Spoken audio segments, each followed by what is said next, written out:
नमस्कार प्यारे बच्चों, एक बार फिर से स्वागत आप सबका आपके अपने इस ऑनलाइन प्लेटफॉर्म वीर कॉन्सेप्ट पे।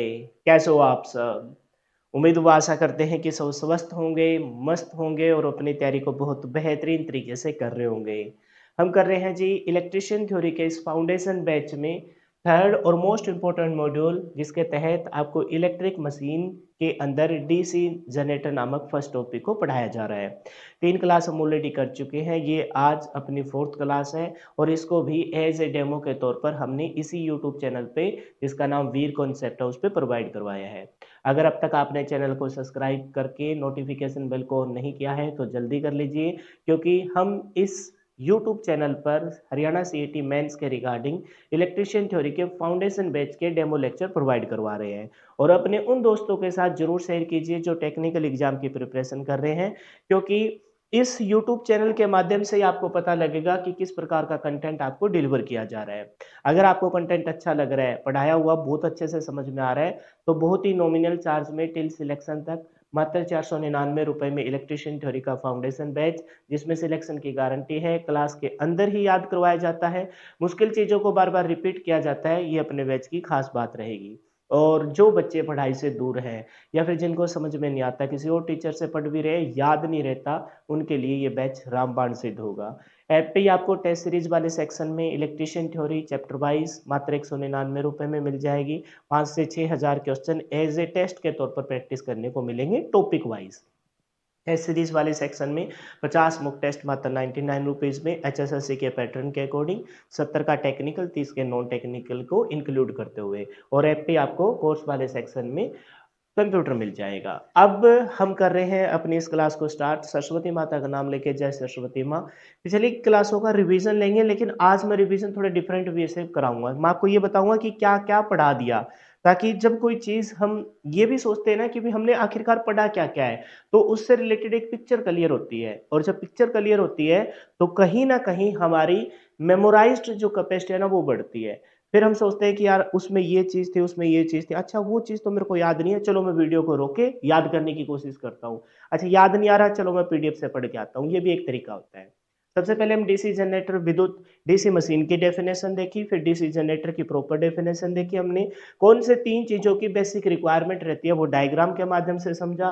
फिर इन तीनों चीज़ों के बारे में, जिसमें कंडक्टर, मैग्नेटिक फील्ड और जो आप मैकेनिकल एनर्जी देते हो, उसी मैकेनिकल एनर्जी को ये आपकी इसमें बदलता है। यंत्र है तो मैकेनिकल एनर्जी, यांत्रिक ऊर्जा को इलेक्ट्रिकल, और डीसी जनरेटर है तो डीसी इलेक्ट्रिकल में बदलता है। डीसी जनरेटर के कार्य करने के सिद्धांत पे हमने बताया, फेराडे के विद्युत चुंबकीय प्रेरण के सिद्धांत को हम इंक्लूड करते हैं। इसके तहत आपने 2-3 डेफिनेशन को अच्छे से कवर किया। एक तो डीसी जनरेटर और डायनेमो। डायनेमो के रिगार्डिंग मैंने बताया था आपको कि छोटी मशीनों में प्रयोग करते हैं। इसके अलावा ईएमएफ जो बनती है वो हमेशा प्रेरण विधि द्वारा प्रत्यावर्ती ही प्रकार की बनती है, तो वही सेम की सेम आउटपुट में दे देते हैं, तो अल्टरनेटर की डेफिनेशन बनी थी। और बदल के देते हैं तो वो डीसी जनरेटर की बनी थी। फिर ये बदलने वाला काम कौन करता है? अल्टरनेटर में यही काम आउटपुट सप्लाई के लिए स्लिप रिंग करती है। दो धात्विक छल्ले होते हैं, लेकिन जबकि हम दूसरी साइड देखते हैं तो ये कम्यूटेटर करता है डीसी जनरेटर में।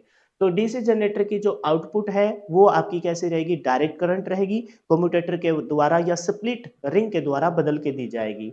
और कम्यूटेटर और ब्रुश होते हैं, या फिर यहाँ पर आप स्प्लिट रिंग भी लिख सकते हो। जबकि अल्टरनेटर की आउटपुट सेम की सेम जाती है और उसे प्रोवाइड करने वाली स्लिप रिंग और कार्बन ब्रुश की सहायता से दी जाती है।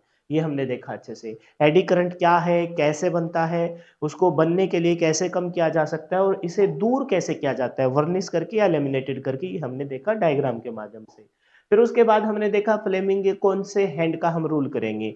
दाएं हाथ का नियम डीसी जनरेटर में और बाएं हाथ का नियम डीसी मोटर में। और मैंने लिंक से भी बताया था, पहले डीसी जनरेटर कर रहे हैं तो दाएं हाथ आता है, या फिर पहले अल्फाबेटिकली देखा जाए डीसी जनरेटर, यानी जनरेटर जी से स्टार्ट होता है और डीसी मोटर एम से, तो जी पहले आता है, तो ठीक उसी प्रकार से हम दाएं हाथ आगे करते हैं, बायां हाथ बाद में आता है। ये लिंक बना के हमने देखा। फिर मैंने बताया था कि फ्लेमिंग के दाएं हाथ में ये इंडेक्स फिंगर, प्रथम उंगली, ये किसको शो करेगी? थंब किसको शो करेगा? और इससे हम निकालते हैं प्रेरित विद्युत वाहक बल का समीकरण। और उस प्रेरित विद्युत वाहक बल के समीकरण को ही हमने ई से डिनोट किया, वी से जो हम देते हैं सेल बैटरी के द्वारा, उसे वी से, वोल्ट में मापते हैं। जो जनरेट होता है उसे ई से करते हैं और उसे भी वोल्ट में मापा जाएगा, VLV sin थीटा। इसमें सबसे खास था वो sin थीटा था। जो मैक्सिमम वैल्यू देता है वो 90 डिग्री पे देता है, मिनिमम वैल्यू देगा वो 0 और 180 पे देगा, 90 डिग्री पर पॉजिटिव हाफ में, और जो 270 पे है वो नेगेटिव हाफ में मैक्सिमम वैल्यू देता है। एग्जांपल से हमने समझा था। फिर डीसी जनरेटर की कार्यप्रणाली के रिगार्डिंग मैंने आपको बताया कि भाई क्यों इसमें प्रत्यावर्ती प्रकार की ही धारा बनती है, क्योंकि 180 डिग्री के बाद फिर से अपने आप को ये रिपीट करता है, नॉर्थ साउथ पोल की दिशा बदल जाती है, साउथ से नॉर्थ आ जाता है, लेकिन चालक तार कंडक्टर उसी रास्ते में फिर से बिल्कुल बिल्कुल सामने आके खड़ा हो जाता है। इस वजह से यहाँ प्रत्यावर्ती प्रकार की ही धारा बनती है। फिर हमने देखा कि आउटपुट लेने की दो मुख्य विधियां हैं, बनेगी प्रेरण विधि के द्वारा प्रत्यावर्ती प्रकार की। प्रत्यावर्ती यानी एसी की एसी ही बाहर दे दे तो वो आपका अल्टरनेटर बनता है, उस एसी को डीसी में बदल के बाहर दे तो वो आपका डीसी जनरेटर बनता है।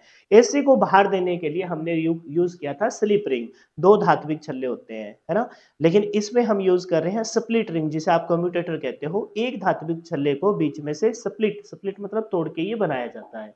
ये हमने मैंने देखा स्लिप रिंग विधि कैसे वर्क करती है, मैंने आपको बताया। और स्प्लिट रिंग विधि कैसे बनती है, इसमें टूट जाता है तो खुद को कितने डिग्री के बाद, खुद को 180 डिग्री के बाद वो रिपीट करना स्टार्ट कर देता है, क्योंकि वही फेज वापस आ जाता है। जबकि वहां स्लिप रिंग में दो धात्विक छल्ले थे, कंप्लीट 180 नहीं 360 पे रोटेशन हो रहा है, इस वजह से यहाँ पर इस प्रकार की आती है। ये प्योर नहीं होती, जो भी डीसी जनरेटर आपको कम्यूटेटर के द्वारा देता है वो प्योर नहीं होती, वो पल्सेटिंग प्रकार की होती है। प्योर लेने के लिए आपको आर्मेचर के अंदर जो चालक है उनकी संख्या बढ़ानी पड़ती है, ये आपको मैंने बताया। ये कम्यूटेटर है उस अंदर बनने वाली प्रत्यावर्ती धारा को डीसी में बदलता है। इस वजह से कम्यूटेटर को या स्प्लिट रिंग को पूर्ण तरंग दिष्टकारी फुल वेव रेक्टिफायर के नाम से या फिर दिष्टकारी या दिग परिवर्तक के नाम से इसे जानते हैं। ये आपको मैंने बता दिया था अच्छे से। फिर आपने देखा वाइंडिंग के प्रकार। वाइंडिंग को सबसे पहले हम आर्मेचर के अंदर A1 A2 से, आर्मेचर से बाहर झांका तो हमने देखा पोल की दिखाई दे रही है, फील्ड की पोल की नहीं दिखाई दे रही, फील्ड पोल की नहीं दिखाई दे रही, इंटरपोल की दिखाई दे रही है। तो सबसे पहले आर्मेचर बाइंडिंग A1 A2, फिर इंटरपोल बाइंडिंग B1 B2, सी वाला आसान है, common setting binding C1 C2, उसके बाद सीरीज D1 D2, उसके बाद सेंट यानी कि आपकी क्या आ जाएगा E1 E2। फिर हमने बताया कौन से में मोटे तार कौन से में पतले तार, ये अच्छे से हम कवर कर चुके हैं। फिर आपकी डीसी जनरेटर के तहत विद्युत वाहक बल समीकरण को देखा। जनरेट कर रहे हैं तो ईजी से जी नोट करेंगे, वोल्ट में मापेंगे। सबसे पहले फ्लक्स फाई, फाइव में किस में मापा जाता है, मैक्सवेल या वेबर में। एक मैक्सवेल बराबर नहीं, एक वेबर बराबर 10 की पावर 8 मैक्सवेल है, क्योंकि एसआई यूनिट आपकी वेबर है और वेबर हमेशा एसआई यूनिट है तो बड़ा होगा, तो एक वेबर बराबर 10 की पावर 8 मैक्सवेल के होगा। फिर है जेड, जेड ऐसे कर दो चालकों की संख्या है, जेड को थोड़ा सा खींच के ऐसे कर दो तो एन, एन है नंबर ऑफ टर्न यानी कि आपके आर्मेचर की घूर्णन गति जिसे आप आरपीएम में मापते हो। फिर है पी, पी है पोलो की संख्या। आप ध्यान रखेंगे जैसे ही पोलो की संख्या की बात आई तो वाइंडिंग पे हम चले जाएंगे आर्मेचर की।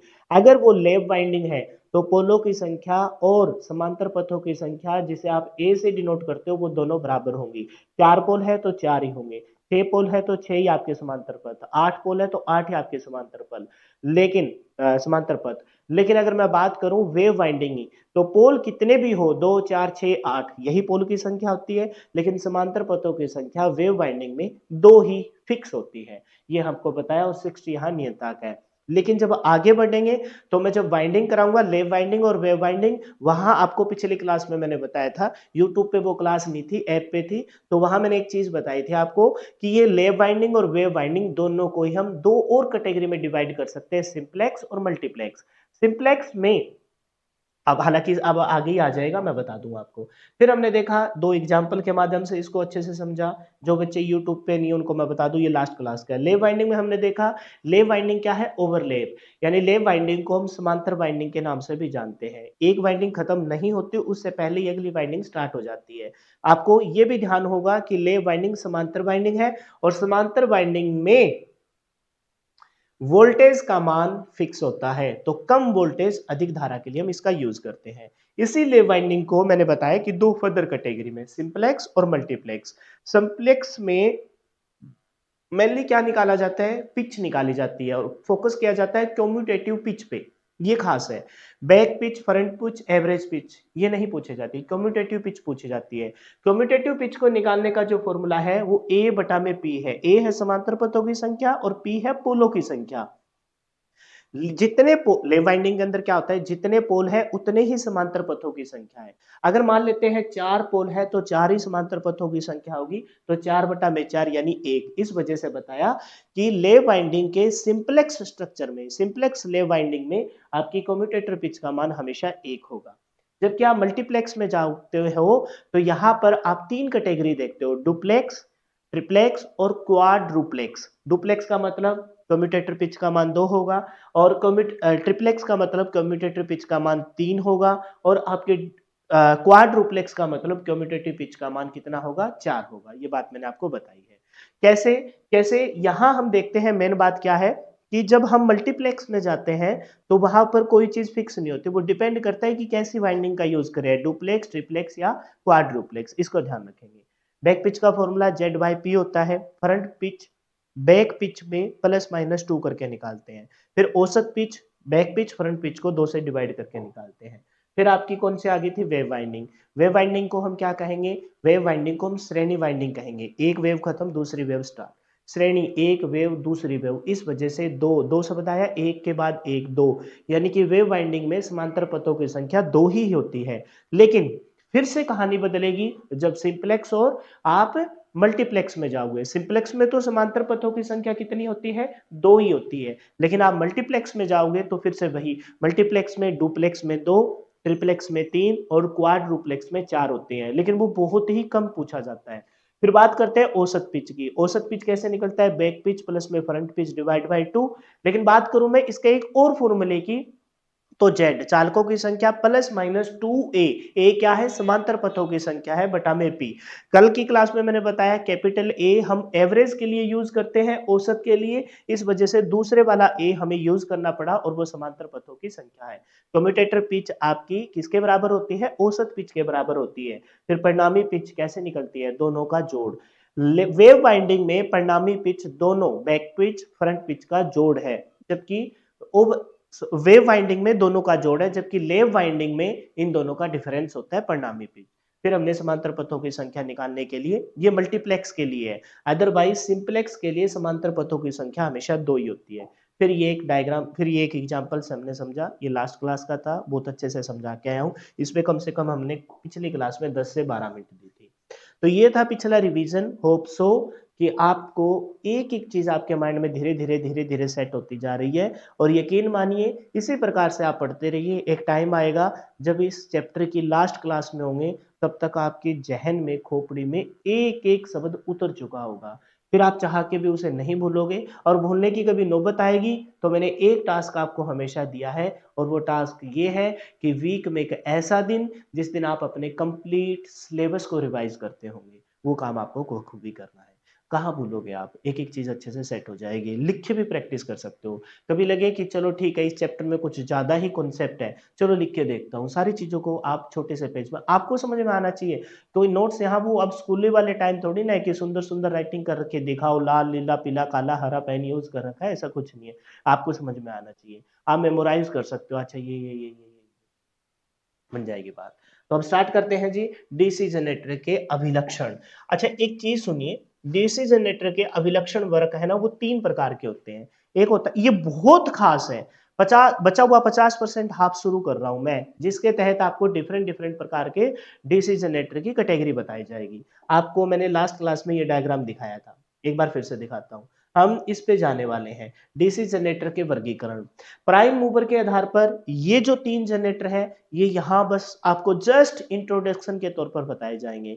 इनको हम कहाँ पढ़ेंगे, 5th मॉड्यूल में। जब हम किसका यूज, जब क्या करेंगे, जब हम विद्युत का निर्माण करेंगे तो वहां पर आएंगे, ये वहां पर आएंगे। विद्युत का निर्माण कैसे हो रहा है, यहाँ पर हम डीसी जनरेटर के द्वारा यांत्रिक ऊर्जा को डीसी विद्युत ऊर्जा में बदल रहे हैं, और इसके लिए हम उस यांत्रिक ऊर्जा को देने के लिए कुछ मेथड यूज कर रहे हैं, जिसमें आप जल टरबाइन का यूज कर रहे हो, तो टरबाइन किसको घुमाएगा, उस आर्मेचर को घुमाएगा, पानी गिरेगा। इस वजह से यहां कहीं ना कहीं बिजली निर्माण की प्रक्रिया के ऊपर फोकस किया जा रहा है। तो 5th मॉड्यूल में चला जाता है, वाष्प द्वारा टरबाइन को घुमाया जाएगा, और डीजल इंजन के द्वारा, है ना, आपके चलित जनरेटर बनाया जाएगा। तो ये वाले के जस्ट ये देखो थोड़ा थोड़ा है, ये मतलब पहले डायग्राम के माध्यम से बस इतना सा बताया जाएगा। अब ये इसके अंदर क्या है, ये हम पढ़ेंगे फिफ्थ मॉड्यूल में, कैसे बनाइए सारी चीजें एक एक बताई जाएगी। इसके अंदर बस यहाँ इतना सा बताया जाएगा कि ये ऐसे वर्क करता है। मेन मकसद है अपना क्या, उस किसको घुमाना, आर्मेचर को घुमाना, अपनी बिजली का निर्माण करना है।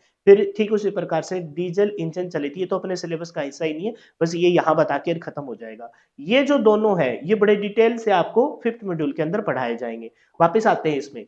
अब क्यों ये मैं सब बता रहा हूं, क्योंकि अब जो सेकंड साइड इस साइड है उत्तेजन प्रणाली के आधार पर आपके डीसी जनरेटर, जिसके अंदर पृथक उत्तेजित प्रणाली, सब उत्तेजित प्रणाली, सब उत्तेजित प्रणाली के अंदर सीरीज, संट और कंपाउंड। हालांकि इसके अंदर एक कैटेगरी और है जो थोड़ी देर में आपको पता लगेगा। फिर इस कंपाउंड जनरेटर में संट, शॉर्ट शंट और लॉन्ग शंट, और ये शॉर्ट शंट और लॉन्ग शंट दोनों ही कम्यूटेटिव शॉर्ट शंट और डिफरेंशियल शॉर्ट शंट। फिर आपके लॉन्ग शंट में भी कम्यूटेटिव लॉन्ग शंट और डिफरेंशियल लॉन्ग शंट। आऊंगा मैं इस पे एक बार फिर से बताऊंगा। अब मैं क्या बता रहा हूं, ये जितने भी नाम आप यहां देख रहे हो, पृथक, सव, series, shunt, compound, short shunt, long shunt, cumulative, differential, इन सब के ही आपको क्या देखने हैं, अभिलक्षण देखने हैं, और वो तीन ही प्रकार के हैं। उन्हीं तीन प्रकार के अभिलक्षण को यहां पहले ही मैं मेंशन कर रहा हूं, उन्हीं तीन प्रकार के अभिलक्षणों को मैं यहां मेंशन कर रहा हूं। पहला अभिलक्षण होता है खुला परिपथ अभिलक्षण।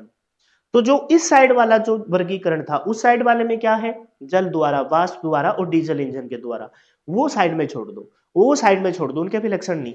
इस साइड वाले उत्तेजन प्रणाली के आधार पर सब उत्तेजित और बाह्य उत्तेजित, इनके अंदर सीरीज शंट, कंपाउंड, फिर आपके long shunt, short shunt, cumulative, differential, इन सब के तीन तीन अभिलक्षण आपको पढ़ने हैं। और तीन अभिलक्षण में एक अभिलक्षण सबका समान है, और वो कौन सा है, खुला परिपथ अभिलक्षण। खुला परिपथ अभिलक्षण सबका समान है, यही डायग्राम आपको हर जगह दिखेगा। तो ये तीन अभिलक्षण पढ़ने हैं। सबसे खास क्वेश्चन हो सकता है अंदर से पूछे ही ना, आपसे ये पूछ लिया जाएगा कि खुला परिपथ अभिलक्षण किन किन के बीच होता है। ज्यादातर यही क्वेश्चन पूछे जाते हैं, तो ये पढ़ना है, क्षेत्र धारा और प्रेरित विद्युत वाहक बल के बीच होता है। फिर दो अभिलक्षण और कौन से हैं सर, अगला है जी आपका आंतरिक अभिलक्षण।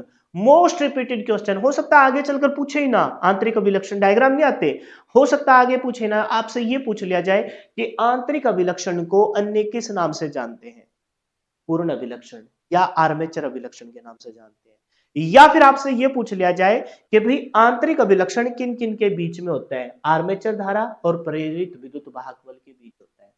तीसरा अभिलक्षण जो है वो है बाह्य अभिलक्षण। पहला है खुला परिपथ अभिलक्षण, फिर आंतरिक अभिलक्षण, और फिर बाह्य अभिलक्षण। मैं माहौल ऐसा बना रहा हूं कि जब हम टॉपिक में जाएंगे ना, उससे पहले ही हमें अभिलक्षण याद हो जाएंगे। ध्यानपूर्वक सुनते रहिए। तीन अभिलक्षण है, पहला है ओपन सर्किट कैरेक्टरिस्टिक, खुला परिपथ अभिलक्षण, ठीक है, सिंपल लीनियर रेखा, और फिर संतृप्ता बिंदु पर आ जाएगा। दूसरा है जी आंतरिक अभिलक्षण, आंतरिक का उल्टा क्या है, बाह्य अभिलक्षण।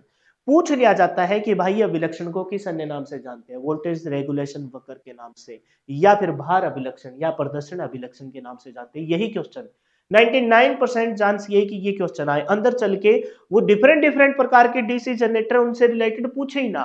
या फिर क्वेश्चन क्या बन सकता है, बाह्य विलक्षण किन के बीच होता है, किसके बीच में, भार धारा और टर्मिनल वोल्टेज के बीच में होता है। फिर इन तीनों को ही कंपैरेटिवली एक बार फिर से एक ही डायग्राम में बताऊंगा, और यहां मैं तुमको याद करा चुका हूं कैसे, कि जो आपका आंतरिक अभिलक्षण है वो फील्ड करंट और प्रेरित विद्युत वाहक बल के बीच होगा। ये मैं तुमको याद करा चुका हूं जब पढ़ा के आऊंगा। फिर मैं तुमको याद करा चुका हूं कि जो दूसरा बाह्य अभिलक्षण है, दूसरा कौन सा है, दूसरा है जी आपका सॉरी आंतरिक अभिलक्षण है, दूसरा जो आंतरिक अभिलक्षण है वो आपकी आर्मेचर धारा और प्रेरित विद्युत वाहक बल के बीच होता है। तीसरा जो कौन सा, आंतरिक का उल्टा बाह्य, बाह्य विलक्षण है वो आपका लोड करंट और आपके टर्मिनल वोल्टेज के बीच होता है। बस यही क्वेश्चन आपसे पूछे जाते हैं। इसके अलावा आपका कौन सा, आपका पहला नो लोड अभिलक्षण, जिसे आप खुला परिपथ लक्षण कहते हो, इसे किस नाम से जानते हैं, आंतरिक अभिलक्षण को अन्य किस नाम से जानते हैं, और बाह्य अभिलक्षण को अन्य किस नाम से जानते हैं। इसके अलावा कोई भी क्वेश्चन आगे आने की संभावना नहीं है। फिर ये यहां से पढ़ने के बाद यकीन मानिए, देखो यहां देखिए आप, हम देखेंगे उत्तेजन प्रणाली के आधार पर सबसे पहले पृथक उत्तेजित प्रणाली। ये 3 करने के बाद हम पहले देखेंगे, ये आ जाएंगे इस डायग्राम पे, पृथक उत्तेजित प्रणाली के तहत कौन सा, पृथक उत्तेजित फिर सब उत्तेजित। आज की इस क्लास में जैसे मैं आपको पृथक उत्तेजित ट्रांसफार्मर कराऊंगा, ये बताऊंगा, ये बता के बहुत आसान है, कुछ भी है नहीं इसमें। यहाँ पर एक इक्वेशन हम निकालना सीखेंगे। यहाँ जब आएंगे लाभ और आपके अनुप्रयोग एप्लीकेशन के बाद, फिर तीनों के तीनों विलक्षण यहाँ फिर से स्टार्ट हो जाएंगे। सबसे पहला खुला परिपथ अभिलक्षण, क्या यही डायग्राम वहां नहीं था क्या, ये सबका समान होता है। फिर दूसरा कौन सा है, दूसरा है जी आपका आंतरिक अभिलक्षण या आंतरिक अभिलक्षण। आंतरिक वही सेम के सेम क्वेश्चन, आंतरिक अभिलक्षण आर्मेचर है ना, आर्मेचर में प्रेरित विद्युत वाहक बल और आर्मेचर धारा के बीच में होता है, आर्मेचर धारा और किसके, प्रेरित विद्युत वाहक बल के बीच होता है। क्या ये बात मैं तुमको यहाँ नहीं सिखा चुका, क्या ये बात मैं तुमको यहाँ नहीं सिखा चुका, ये देख लो किसके बीच में, आपकी आर्मेचर यानी कि फील्ड धारा और प्रेरित विद्युत वाहक बल के बीच होता है, ये बात मैं सिखा ही चुका तुम। तो यही 3 के 3 अभिलक्षण वहां फिर से सिखाए जाएंगे और वही चीजें बार बार रिपीट की जाएगी। आप कहोगे सर यहाँ तो आई ए लिख रखा, आई एफ क्यों नहीं लिख रखा, आ जाएगा समझ में। ठीक है, ये आपका आंतरिक आंतरिक अभिलक्षण, ये आपका बाह्य अभिलक्षण है ना, कौन सा, लोड करंट और टर्मिनल वोल्टेज के बीच में। तो कहने का मतलब क्या था पता है, ये 5 मिनट मैंने अब तुम्हारे ऊपर लगाए हैं ना, ये इस वजह से लगाए हैं, तुम टॉपिक की लेंथ को देख के परेशान मत होना। कभी कभार ऐसा होता है जो बहुत बड़ी चीज होती है उसको टैकल करने में चंद सेकंड लगते हैं, कभी कभार इतनी छोटी सी पहेली होती है और उसको सुलझाने में इतना समय लग जाता है कि पूछो ही मत।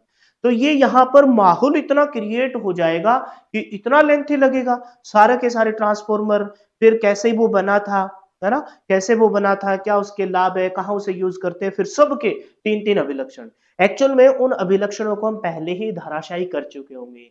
अभिलक्षण से रिलेटेड क्वेश्चन क्या बनेंगे, अन्य किस नाम से जानते हैं, किस किस के बीच होता है, बस क्लियर है। तो आइए पढ़ना स्टार्ट करते हैं। अब देखो ये जो टाइम लगाया है ना, ये इस वजह से लगाया भाई, तुम लोगों को अगर मैं डायरेक्ट ही पढ़ाने लग जाता, और जिन बच्चों का बेस कमजोर था, जिन बच्चों ने कभी इनके बारे में सुना ही नहीं था जब वो पढ़ रहे थे, तो तुमको लगता कि भाई अब तो पता नहीं कौन सी कंट्री की कौन सी भाषा में क्या मूवी चलने लग गई, कुछ नहीं समझ में आ रहा, सब ऊपर से जा रहा है। इस वजह से एक बार बेस बना दिया गया। एक बार तुमको, है ना, कभी कभार ऐसा होता है कि हम ब्याह शादी में जाते हैं, अगर वहां कोई ऐसा अनजान आदमी मिल जाए जो हालांकि है अपनी रिश्तेदारी में ही, लेकिन वो हमसे फर्स्ट टाइम मिला है, तो हम एक दूसरे से शाहीपन दिखाते ही हैं, इतने हम उनके साथ घुले मिले नहीं होते। और यही रिश्तेदार इस शादी से पहले कभी कभी हमें और पहले मिला हो, तो अब जब वो दोबारा मिलेगा तो हमारे साथ थोड़ा सा फ्रेंडली व्यवहार होगा। चलो इस शादी में फर्स्ट टाइम मिला है, हमने उनके साथ 7-8 घंटे बिताए, ठीक है, और अब थोड़ी सी बोल बतल हो गया हम भाषा में, अगली एक शादी में फिर से मुलाकात हो गई या फिर शहर के किसी मोड़ पे फिर से मुलाकात हो गई, तो वो अपने आप हाथ आगे बढ़ता है। तो ये जो हम आपको रिश्तेदारों से ना पहले ही मिला रहे थे, अब हाथ अपने आप आगे बढ़ेगा, दिमाग अपने आप चलेगा, अच्छा ये चीज ऐसे थी, ठीक है, बन गई बात, समझ गए, इस वजह से माहौल बनाया। तो डीसी जनरेटर के अभिलक्षण कौन से 3 अभिलक्षण है, पहला है ओपन सर्किट कैरेक्टरिस्टिक, खुला परिपथ अभिलक्षण, दूसरा कौन सा है, आंतरिक अभिलक्षण, और तीसरा कौन सा है, बाह्य अभिलक्षण। ये डायग्राम इस वजह से लगाए गए हैं ताकि थोड़ा सा तुमको समझ पाने में दिक्कत ना आए, अदरवाइज मैं सीधा भी लिख सकता था।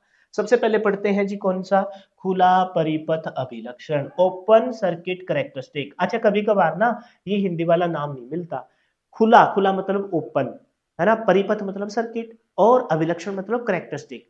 तो ओपन सर्किट कैरेक्टरिस्टिक, और इस ओपन सर्किट कैरेक्टरिस्टिक को वो कभी कभार ऐसे भी नहीं लिखता, ओपन सर्किट, है ना, सर्किट कैरेक्टरिस्टिक ऐसे नहीं लिखता, वो ऐसे नहीं लिखता, पता है कैसे लिख देता है, बड़ी ट्रिक खेलता है, बड़ी ट्रिक खेलता है, वो कभी कभार ऐसे लिखता है मेरे भाई, ओपन, इंग्लिश में लिखता है ओपन सर्किट, ऐसे लिखता है, ऐसे लिखता है मेरे भाई, कैरेक्टरिस्टिक, है ना, ऐसे लिखता है, समझ गए मेरी बात को। तो नाम को थोड़ा सा अच्छे से फेमिलियर हो जाना, नाम से रिलेटेड खास, खुला ओपन, खुला परिपथ कैरेक्टरिस्टिक अभिलक्षण, ओपन सर्किट कैरेक्टरिस्टिक, नाम से थोड़ा सा बार बार पढ़ते रहिए। अच्छा एक बात सुनने समझ, नाम पढ़ने से थोड़ा सा समझ में आ रहा है कि ओपन सर्किट है, मतलब हमने विद्युत को बना दिया, हमने यांत्रिक ऊर्जा दी, यांत्रिक ऊर्जा को पहले हमने पोल के ऊपर जो वाइंडिंग हो उसको डीसी सप्लाई दी, डीसी उत्तेजित, डीसी वो वाइंडिंग उत्तेजित डीसी वाइंडिंग कहलाई। फिर उसने फील्ड बनाया मैग्नेटिक फील्ड बनने के बाद ईएमएफ का फ्लक्स जनरेट हो गई। अब जैसे ही हम बाहर से यांत्रिक ऊर्जा से आर्मेचर को घुमाएंगे तो आपकी विद्युत वाहक बल बन जाएगा, प्रेरित विद्युत वाहक प्रत्यावर्ती प्रकार का बनेगा। बाद में हम उसे डीसी में बदल लेते हैं कम्यूटेटर के बना, ये काम हो गया। लेकिन हम जनरेटर लेके आए घर पे, जैसे जनरेटर ने अपनी एसी को डीसी में बदल के सारा कुछ काम हो गया और लोड कोई कनेक्ट ही नहीं है।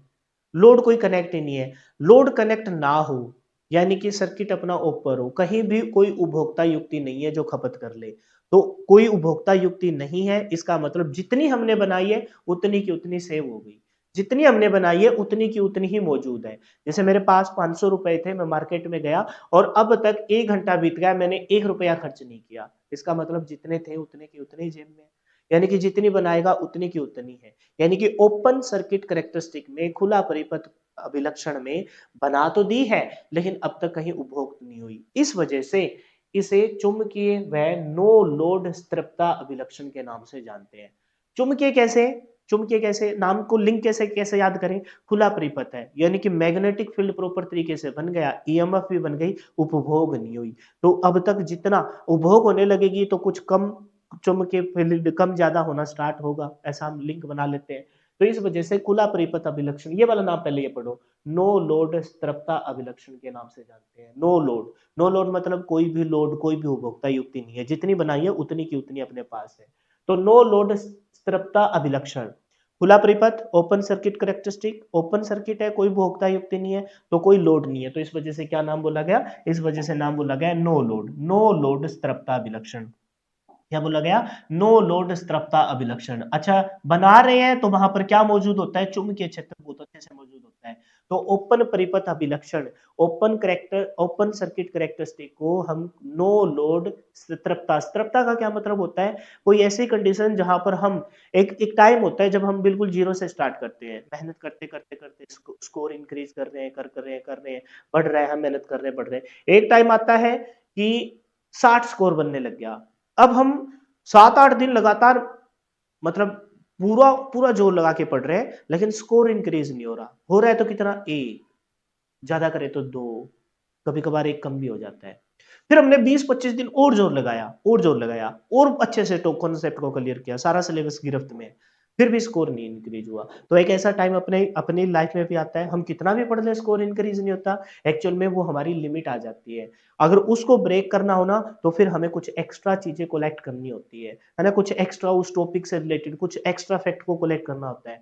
तो यही है कि हमने जब विद्युत का निर्माण करना स्टार्ट किया तो हम क्षेत्र धारा दे रहे हैं और आपका ईएमएफ पैदा हो रही है, बराबर चल रही है, लेनियर चल रही है। जितनी धारा, जितना हम आपकी ईएमएफ को जितनी हम मैग्नेटिक फील्ड बना रहे हैं, जितनी हम फ्लक्स का निर्माण कर रहे हैं, उतनी ही आपकी प्रेरित विद्युत वाहक बल बन रही है, बन रही है।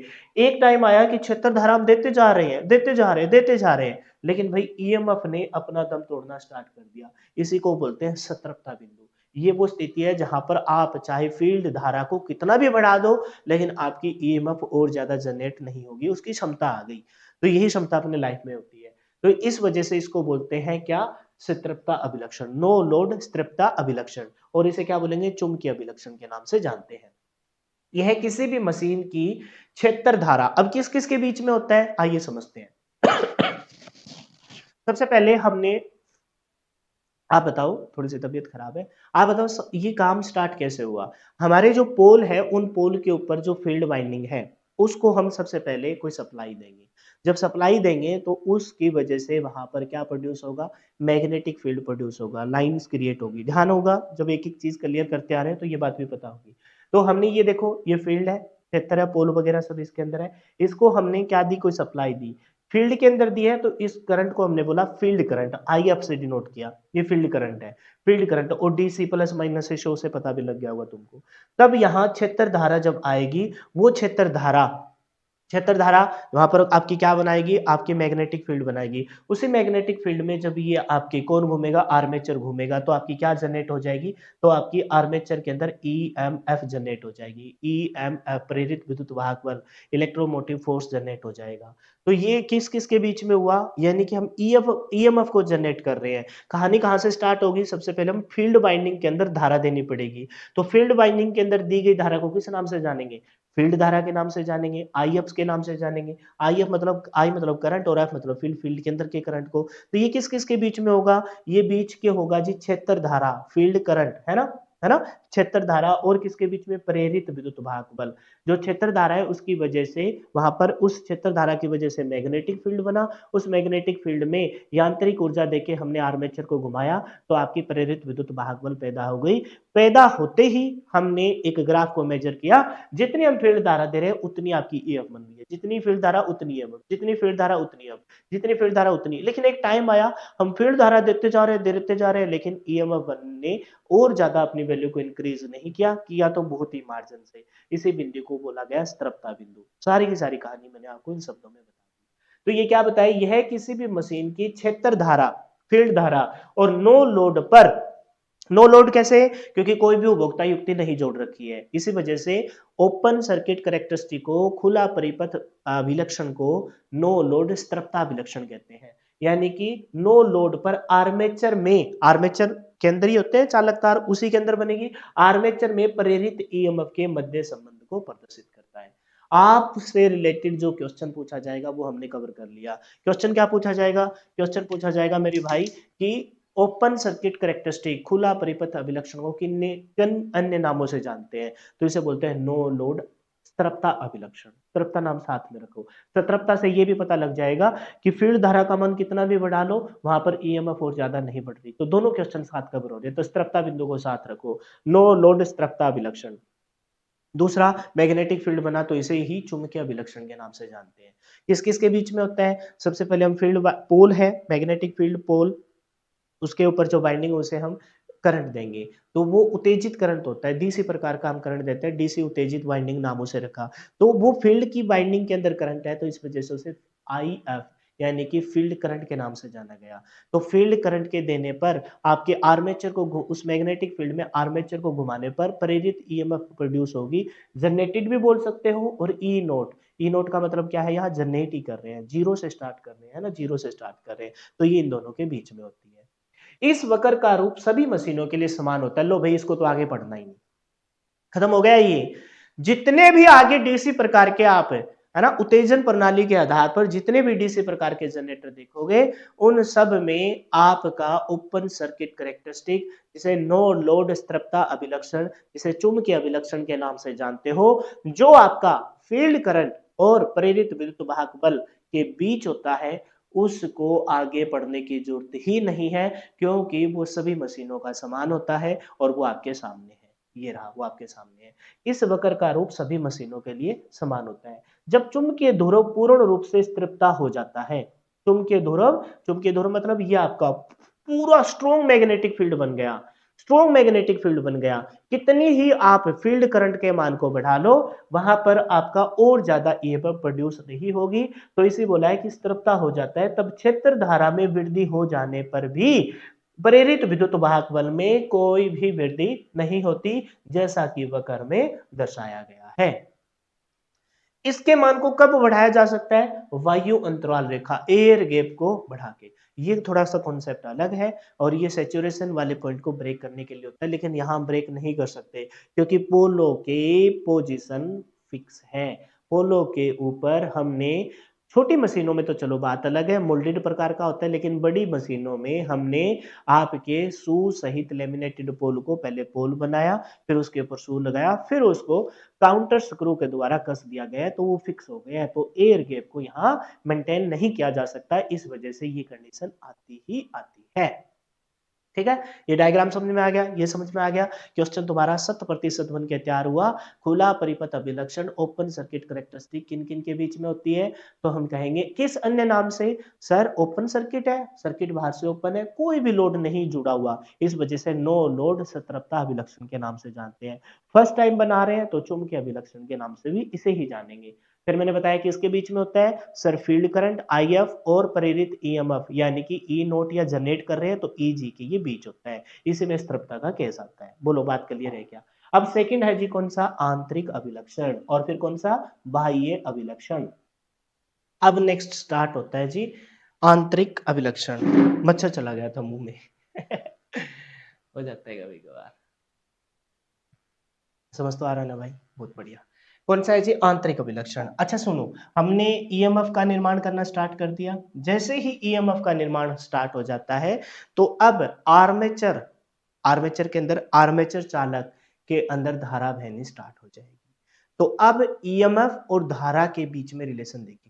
वो धारा नहीं, फील्ड धारा नहीं, उसका काम तो था ईएमएफ को बनाना, प्रेरित विद्युत भाग बल, इलेक्ट्रोफेराडे के विद्युत प्रेरण के सिद्धांत, इलेक्ट्रोमोटिव फोर्स को बनाना। जैसे ही ईएमएफ बन गई तो अब हम ईएमएफ की वजह से उस आर्मेचर के अंदर, स्लॉट के अंदर, है ना, जो आर्मेचर चालक है उसमें धारा का निर्माण होगा।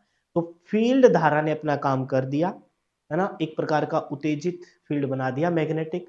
मैग्नेटिक पहले धारा बही, धारा बहने के वजह से वहां पर आपका उत्तेजित इलेक्ट्रोमोटिव फोर्स बन के तैयार हो गया। अब इस इलेक्ट्रोमोटिव फोर्स और साथ में आपके उसी आर्मेचर के अंदर, आर्मेचर घूम रहे हैं, इस इलेक्ट्रोमोटिव फोर्स में घूम रहे हैं, यानी कि हमने क्या देखा, इस धारा की वजह से आपका ईएमएफ बनना स्टार्ट हुआ। और जैसे ही ईएमएफ बनना स्टार्ट हुआ तो अब आपकी उस आर्मेचर के अंदर क्या बहने लग जाएगी? धारा बहने लग जाएगी। यानी कि अब हम उसी ईएमएफ के साथ कंपैरेटिवली देखेंगे कि कितनी धारा बह रही है। होना तो ये था कि जितना ईएमएफ है, मान लेते हैं यहां पर ईएमएफ है, ईएमएफ का मान वोल्ट में होता है, मान लेते हैं 100 वोल्ट है, 100 वोल्ट है, तो 100 वोल्ट के कंपैरिजन में बिल्कुल पैरेलल चलनी थी, इतनी ही धारा बहनी थी, लेकिन इतनी धारा नहीं बह रही। अगर इतनी धारा बहने लग जाए तो इस मशीन को भी हम पूर्ण दक्षता वाली मशीन बोलते। बोलते कि नहीं बोलते? क्यों हम ट्रांसफार्मर का बार बार जिक्र करते हैं कि ट्रांसफार्मर की दक्षता 98% होती है? हालांकि उसके पीछे सबसे बड़ा रीजन ये था कि ट्रांसफार्मर के अंदर कोई भी घूर्णित भाग नहीं है। लेकिन यहां हम देखते हैं घूर्णित भाग तो है, लेकिन इस वजह से नहीं, जो ये आर्मेचर है, इस आर्मेचर, ये आर्मेचर उस ईएमएफ इलेक्ट्रोमोटिव फोर्स जो फील्ड बना है उसके अंदर घूम रहा है। उस घूमने की वजह से यहाँ आर्मेचर, जो मेनली आप कठोर कर्षित तांबे की, है ना, जो कम्यूटेटर बनाया है, उसके अलावा जो हम आर्मेचर का निर्माण करते हैं सिलिकॉन स्टील की पत्तियों को रिवेट करके बनाते हैं। और हमने एक एडी करंट को भी देखा था, उस एडी करंट के तो मैंने बताया था, तो हमने कहा सिलिकॉन की जगह लोहे की पत्तियों का प्रयोग करो, ताकि कम से कम उस आर्मेचर के अंदर करंट पैदा हो, आर्मेचर रिएक्शन कम से कम हो। लेकिन फिर भी हो रही थी।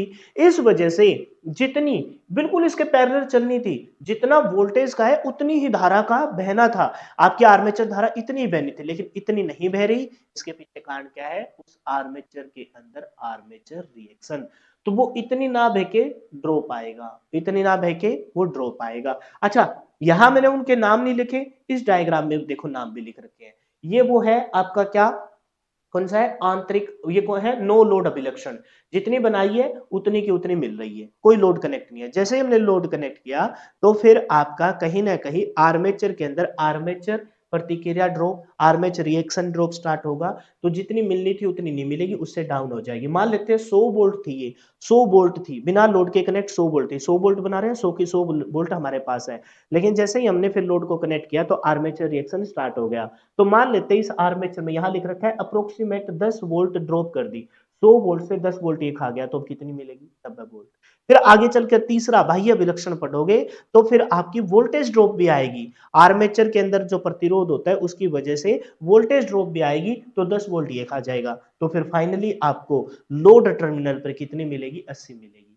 यानी कि 100 बना रहे हैं, नो लोड पर हमने टोटल 100 बनाई, 100 बनाई, 100 में से 100 वोल्टेज बनाई मान लेते हैं, क्योंकि जनरेट कर रहे हैं तो जनरेट को वोल्टेज ईजी जनरेटेड है, ई नोट से बोल दो या ईजी से बोल दो, 100 वोल्ट बनाई। आर्मेचर रिएक्शन खा गई, तो ये जो आर्मेचर रिएक्शन खाएगी ये बन जाएगा आंतरिक अभिलक्षण, और जो आपकी वोल्टेज ड्रॉप खाएगी ये बन जाएगा बाह्य अभिलक्षण। और नो लोड पे ये आपका, नो लोड पे ये पूर्णतः आपको बराबर दिखाई दे रही है। बस यही तो समझना था यार भाई, अगर ये तुमको समझ में आ गया तो कुछ नहीं बचा। सबसे पहले हमने फील्ड करंट दिया, फील्ड करंट की वजह से आपका प्रेरित विद्युत वाहक बल बना। कोई भी लोड कनेक्ट नहीं कर रखा तो इस वजह से ओपन सर्किट अभिलक्षण, खुला परिपथ अभिलक्षण के नाम से उसे जाना गया। अब जैसे ही हमारा प्रेरित विद्युत वाहक बल बन जाता है तो अब आर्मेचर के अंदर हम करंट बनना स्टार्ट हो गया। तो ये अभिलक्षण जिसे आंतरिक अभिलक्षण के, आंतरिक मतलब आर्मेचर के अंदर है। नाम को पकड़ दो, आंतरिक अभिलक्षण, आंतरिक मतलब अंदर, अंदर कौन है? आर्मेचर। तो आर्मेचर के अंदर उस प्रेरित विद्युत वाहक बल की वजह से, आर्मेचर को घुमाने की वजह से आर्मेचर के अंदर आर्मेचर चालक भी घूमेंगे, उस आपके ईएमएफ मैग्नेटिक इलेक्ट्रोमोटिव फोर्स वाले उस फील्ड को काटेंगे, तो आपकी क्या जनरेट होगी? तो आपकी आर्मेचर धारा पैदा हो जाएगी। तो आंतरिक अभिलक्षण, आंतरिक मतलब अंदर वाला, अंदर कौन है? आर्मेचर, उस मैग्नेटिक फील्ड को आर्मेचर काट रहा है, तो ये आपका इलेक्ट्रोमोटिव फोर्स और उस आर्मेचर धारा के बीच में होगा। एक तो ये पकड़ना है। दूसरा, इसे पूर्ण अभिलक्षण वक्र के नाम से जानते हैं। पूर्ण कैसे? पूर्ण कैसे? उस वाले को तो हमने बोला क्या? नो लोड स्त्रप्ता अभिलक्षण, या फिर उसे बोला चुंबकीय अभिलक्षण। इसको पूर्ण कैसे बोला? हम जो चाहते थे वो काम पूरा हो गया। हम जो चाहते थे वो काम पूरा हो गया। कैसे? आंतरिक अभिलक्षण, हम जो चाहते थे इस आंतरिक अभिलक्षण ने वो काम पूरा कर दिया। क्या काम था? क्या काम था? धारा का निर्माण करना। किसके अंदर? आर्मेचर के अंदर। तो आर्मेचर के अंदर धारा का निर्माण हो गया, और किसकी वजह से हुआ? उस प्रेरित विद्युत वाहक बल, उसके और इसके दोनों के बीच का यह अभिलक्षण बना। इसी वजह से इसे बोला गया पूर्ण अभिलक्षण वक्र। क्या बोला गया? पूर्ण अभिलक्षण वक्र। ठीक है, या आर्मेचर अभिलक्षण, या फिर आर्मेचर के अंदर है तो आर्मेचर अभिलक्षण के नाम से इसे जाना जाता है। अच्छा, यह अभिलक्षण वक्र आर्मेचर में प्रेरित विद्युत वाहक बल, ध्यान रखेंगे प्रेरित विद्युत वाहक बल हमेशा वाई एक्सिस पे होगा। ये एक्स एक्सिस होता है, ये वाई एक्सिस होता है। यहां पर भी प्रेरित विद्युत वाहक बल इस पे है, एक्स एक्सिस पे, नहीं वाई एक्सिस पे, ये एक्स एक्सिस है। तो ये आपने करंट दिया, ये आपका जनरेट हुआ। अब ये जब जनरेट हो गया, इसकी वजह से आर्मेचर के अंदर आर्मेचर करंट पैदा होगा। तो ये अभिलक्षण किसकी वजह से होता है? ये आपका किस किस के बीच में होता है? प्रेरित विद्युत वाहक बल तथा आर्मेचर धारा के मध्य संबंध को प्रदर्शित करता है। किस अन्य नाम से जानते हैं? आंतरिक, अंदर वाला है, अंदर वाला है तो आपका काम पूरा कर रहा है। क्या काम पूरा कर रहा है? आर्मेचर के अंदर आर्मेचर करंट पैदा कर रहा है। इस वजह से प्रेरित विद्युत वाहक बल जो आपका फील्ड बना था उसके अंदर आर्मेचर ने घूमा, तो आपके आर्मेचर धारा का निर्माण हो गया, और यही वजह से इस ये दोनों के बीच में है और अपना काम पूर्ण हो जाता है। तो इसे पूर्ण अभिलक्षण के नाम से या फिर आर्मेचर अभिक्रिया के नाम से, अभिलक्षण के नाम से इसे जानते हैं। आर्मेचर प्रतिक्रिया में विद्युत चुंबकीय प्रभाव के कारण, विद्युत चुंबकीय प्रभाव कौन सा? आर्मेचर रिएक्शन वाला, उत्पन्न विद्युत वाहक बल नो लोड वोल्टेज से हमेशा कम होता है। नो लोड वोल्टेज कहां होगी? यहां होगी नो लोड वोल्टेज, ये होगी नो लोड वोल्टेज, कोई फर्क नहीं पड़ेगा। लेकिन आर्मेचर रिएक्शन के कारण, कौन से रिएक्शन के कारण? आर्मेचर रिएक्शन के कारण चुंबकीय क्षेत्र बना रहे थे, लेकिन उस चुंबकीय क्षेत्र को कौन काट रहा है? उस चुंबकीय क्षेत्र को कौन नुकसान पहुंचा रहा है? उस चुंबकीय क्षेत्र को नुकसान पहुंचा रहा है सर कौन मेरे भाई? उस चुंबकीय क्षेत्र को नुकसान पहुंचा रहा है आपका ये कौन? वी चुंबकीय प्रभाव। आर्मेचर रिएक्शन उसे नुकसान पहुंचा रहा है, तो कुछ न कुछ जो नो लोड पे टोटल वोल्टेज थी 100 वोल्ट थी उसको ये डाउन करेगा। तो ये ग्राफ आपको घटता हुआ नजर आएगा, ये ग्राफ आपको घटता हुआ नजर आएगा। क्यों घटता हुआ नजर आया? क्योंकि इसके अपोजिट में आर्मेचर धारा बहने लग जाएगी। आर्मेचर जो ड्रम के आकार का उसके अंदर आर्मेचर धारा बहने लग जाएगी, जो आपकी कहीं ना कहीं हीट प्रोड्यूस करेगी। उसी हीट को हमने आई स्क्वेयर आर टी से डिनोट किया था। तो वो आपकी मुख्य धारा, आर्मेचर धारा का कहीं ना कहीं कुछ ड्रॉपेज करेगी। तो ये ग्राफ यहाँ ना आके डाउन की तरफ आएगा, यहाँ ना आके डाउन की तरफ आएगा। तो ये नो लोड पर है, और ये आपका किस में है? ये आपका कब है? जब आर्मेचर रिएक्शन है ना, आर्मेचर धारा के साथ इसकी रेटिंग डाउन आने लग जाती है। देख लेते हैं किस किस के बीच में है। तो हमने फील्ड के अंदर वही जो यहां तक जो थी वो आपकी क्या थी? यहां तक थी जो आपकी फील्ड धारा थी, फील्ड करंट था। उसी फील्ड करंट ने जैसे ही आपका मैग्नेटिक, अब यहां मैं और अलग तरीके से शो नहीं कर सकता, डायग्राम तो तीनों में यही रखना पड़ेगा, इसके अलावा थोड़ी ना है। और जैसे ही उसने ईएमएफ का निर्माण कर दिया, तो अब आर्मेचर के अंदर आपकी धारा का निर्माण हुआ, उसे आप आर्मेचर करंट कहते हैं। और ये अभिलक्षण जिसे आंतरिक अभिलक्षण कहा जाता है, वो प्रेरित ईएमएफ जिसे ई नोट या जनरेट वाली बोल दो, ईजी, वो उसके बीच में और आर्मेचर धारा के बीच में शो किया जाता है। क्लियर है भाई? अब लास्ट लक्षण, अब अच्छा लास्ट बच गया, लेकिन उन लास्ट पे जाने से पहले हम दो पिछले वाले दो को रिवाइज करते हैं। खुला परिपथ अभिलक्षण, नो लोड अभिलक्षण किस किस के बीच में होता है?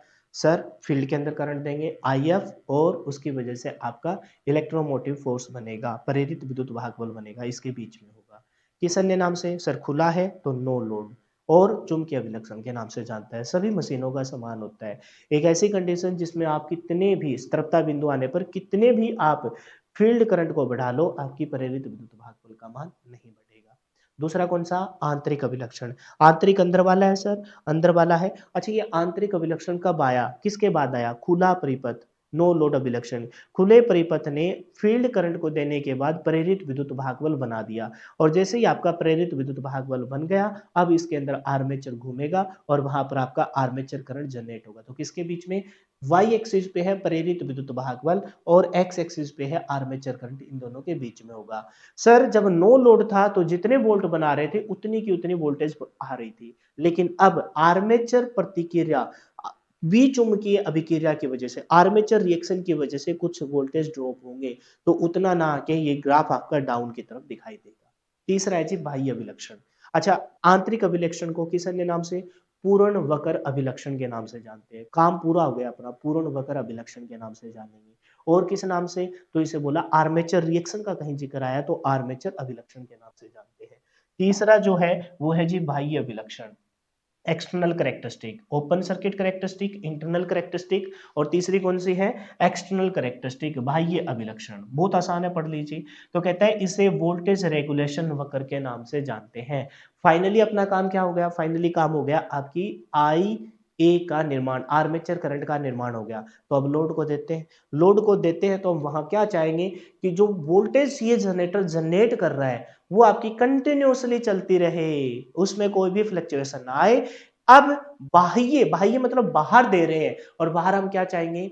वोल्टेज का रेगुलरली मान चाहिए, तो इसका नाम क्या बन जाएगा? इसे बोलते हैं वोल्टेज रेगुलेशन वक्र। किस नाम से जानते हैं? वोल्टेज रेगुलेशन वक्र। और लोड बाहर, लोड को दे रहे हैं, इस वजह से इसका अन्य नाम क्या है? लोड अभिलक्षण। और हम अपनी प्रेजेंस, अपनी आउटपुट को रिप्रेजेंट कर रहे हैं, इस वजह से इसको प्रदर्शन अभिलक्षण के नाम से जानते हैं। हो सकता है कि ये जो अन्य नाम है वो मैंने किसी तरीके से याद करवाए हो तुमको, एग्जैक्ट उसके साथ कोई मतलब ना हो, लेकिन अब तुमको याद मिलेंगे। स्टार्टिंग से देखो, खुला परिपथ अभिलक्षण, खुला है ये तो प्रॉपर मतलब मीनिंगलेस बात नहीं, ये तो प्रॉपर मीनिंग के तहत ही है। खुला है तो नो लोड अभिलक्षण, और किसकी वजह से? चुंबकीय क्षेत्र बना रहे हैं तो चुंबकीय अभिलक्षण के नाम से जानते हैं। दूसरा कौन सा? आंतरिक। आंतरिक मतलब अंदर, अंदर है तो अपना अंदर क्या काम था? आर्मेचर के अंदर आर्मेचर धारा का निर्माण करना, काम हो गया तो उसे पूर्ण अभिलक्षण। और आर्मेचर रिएक्शन का कहीं जिक्र आया तो अभी कौन सा? आर्मेचर अभिलक्षण के नाम से जाना। बाह्य अभिलक्षण, बाह्य अभिलक्षण बाहर हम क्या देंगे? वोल्टेज, उस वोल्टेज का मान क्या चाहोगे? रेगुलर, तो इसे बोला वोल्टेज रेगुलेशन वक्र, वोल्टेज रेगुलेशन वक्र। और कहीं ना कहीं वोल्टेज ड्रॉप भी आएगी इसमें। फिर दूसरा क्या है? लोड पर हम उपभोक्ता युक्ति पर, काम था अपना कर दिया सारा का सारा, आर्मेचर धारा का निर्माण हुआ, अब चलो दो सप्लाई करो भाई, सप्लाई करो, तो वहां पर क्या जुड़ी होगी? उपभोक्ता युक्ति, लोड जुड़े होंगे, तो इस वजह से इसे लोड अभिलक्षण, भार अभिलक्षण के नाम से जानते हैं। और अब यहाँ इस जनरेटर की दक्षता का पता लगेगा, इसकी औकात का पता लगेगा, इस वजह से यहाँ आपकी आउटपुट किस प्रकार से प्रदर्शित कर रही है, तो इस वजह से इसे प्रदर्शन अभिलक्षण, प्रदर्शन कर रहे हैं, हमने बनाया, हमने किसी खिलाड़ी को पहले तैयार किया, तैयार करने के बाद प्रैक्टिस करवाई, प्रैक्टिस के दौरान उसके अंदर कुछ कमी आई, उन कमियों को दूर किया, अब फाइनली ग्राउंड में टाइम आ गया, वर्ल्ड के कप के दौरान अब आपका संजू सैमसंग परफॉर्मेंस दे रहा है, समझ गए मेरी बात को? तो ये प्रदर्शन अभिलक्षण है। और प्रदर्शन किस पे निर्भर करता है? कि क्या हमने उसको दिया था, क्या हमने उसमें तैयार किया, कौन सी कमी आई और उनको कैसे दूर किया, अब फाइनली आपका प्रदर्शन अभिलक्षण। तीनों के तीनों अभिलक्षण समाप्त हुए। अच्छा बाहरी अभिलक्षण, पहला विलक्षण आपकी फील्ड करंट, और उस फील्ड करंट की वजह से प्रेरित विद्युत भाग बल बना, चुंबकीय क्षेत्र बना। दूसरा विलक्षण, उस चुंबकीय क्षेत्र की वजह से प्रेरित विद्युत भाग बल, इलेक्ट्रोमोटिव फोर्स की वजह से आर्मेचर के अंदर करंट बहा, तो आर्मेचर करंट इन दोनों के बीच में था। सबका काम पूरा हो गया। अब फाइनली हम आउटपुट पे, लोड पर भेज रहे हैं, धारा और वोल्टेज को भेज रहे हैं, तो ये किसके बीच में होगा? भार धारा और टर्मिनल वोल्टेज। यहां आपका ध्यान रखिए वोल्टेज ही होगा। पीछे यहां क्या था? पीछे यहां पर प्रेरित विद्युत भाग बल था, उसको हमने वोल्ट में मापा, प्रेरित विद्युत भाग बल था। इस प्रेरित विद्युत भाग बल की वजह से आर्मेचर करंट हुआ, लेकिन इसको हमने वोल्ट में ही मापा है। और टर्मिनल पे जाके हम उपभोक्ता युक्ति बना हुआ वोल्टेज जो होता है उसे V से ही डिनोट करते हैं, तो वो है टर्मिनल वोल्टेज, कितना फाइनली जा रहा है। 100 बनाया, नो लोड पे 100 बनाया, 100 में से 10 आर्मेचर अभिक्रिया ने आंतरिक अभिलक्षण में खत्म कर दिया। अब जाना था 90, 90 नहीं जा रहा, कुछ आपकी वोल्टेज ड्रॉप भी होगी, कुछ आर्मेचर, आर्मेचर जो जिसके अंदर है उसके अंदर आर्मेचर क्या होता है, प्रतिरोध भी होता है, आर्मेचर प्रतिरोध भी होता है, उस आर्मेचर प्रतिरोध ने भी कुछ खत्म करना है। ये आपका आर्मेचर है, फाइनली हम फील्ड करंट देंगे, फील्ड करंट की वजह से यहाँ पर मैग्नेटिक फील्ड बनेगा, मैग्नेटिक फील्ड बनने की वजह से यहाँ पर 2 मिनट सर बैठ जाओ, मैग्नेटिक फील्ड बनने की वजह से यहाँ पर आपकी क्या हो जाएगी, आपकी प्रोड्यूस होगी कौन, आर्मेचर करंट। लेकिन ये सारा का सारा आर्मेचर करंट आपके आउटपुट लो वोल्टेज पे नहीं मिलेगा, कुछ ना कुछ आपका ये आर्मेचर रेजिस्टेंस है ये भी तो खपत करेगा। तो जो 100 वोल्ट बनी थी उस 100 वोल्ट में से हमने 10 वोल्ट आर्मेचर अभिक्रिया में खत्म कर दिया, और 10 वोल्ट आपका किसने, आर्मेचर के अंदर जो प्रतिरोध होता है उसकी वजह से भी ड्रॉपेज आएगा, उसकी वजह से ड्रॉपेज आएगा। यही बात यहाँ बताई गई है। क्या बोला है कि यह अभिलक्षण वक्र टर्मिनल वोल्टेज किस किस के बीच में है, भार धारा और आपके टर्मिनल वोल्टेज। तो वक्र टर्मिनल वोल्टेज वह भार धारा के बीच के संबंध को दर्शाता है। आर्मेचर एवं ब्रशों में उत्पन्न ओमीय ड्रॉप, ओमीय ड्रॉप ओम में क्या मापते हैं, प्रतिरोध मापते हैं। तो बोला है कि आर्मेचर के अंदर जो इंटरनल प्रतिरोध होता है, और हर किसी की चीज कोई भी चीज निपुण नहीं होती, कोई ना कोई कमी होती है, चाहे हम आर्मेचर के अंदर कितने भी अच्छे सुपर एनेमल्ड कॉपर के वायर का यूज कर ले, कुछ ना कुछ प्रतिरोध तो विद्यमान होगा ही। और कितना होता है कॉपर के वायर में, 0.172 गुना में 10 की पावर -6 ओम ओम मीटर होता है, याद है ना तुमको। तो वही है कि आर्मेचर के अंदर कुछ प्रतिरोध होगा, तो आर्मेचर एवं ब्रशों में उत्पन्न ओमीय ड्रॉप के कारण टर्मिनल वोल्टेज कम होता है। तो देखो सबसे पहले 100 बनाया नो लोड पर, 100 में से 10 ड्रॉप हुआ इस वाले डायग्राम में, कहा जब हमने देखा क्या हो गई थी, आर्मेचर रिएक्शन हो गई थी, 10 ड्रॉप हो गया। अब 10 और ड्रॉप कर देंगे, फाइनल आपके लोड पे, फाइनल आपकी उपभोक्ता युक्ति पर, जिसे आप भारी अभिलक्षण बोलते हो, जिसे आप वोल्टेज रेगुलेशन वक्र या फिर प्रदर्शन अभिलक्षण या भार अभिलक्षण बोलते हो, उसके ऊपर कितना मिलेगा, 80 मिलेगा। और इसी चीज को फिर इस डायग्राम में एक बार फिर से रिप्रेजेंट कर रखा है, जो मैं अब आपके सामने चंद सेकंडों में एक्सप्लेन करके तुमको याद करा दूंगा। समझते हैं फिर इसमें क्या है, अब तो कुछ दम ही नहीं बचा।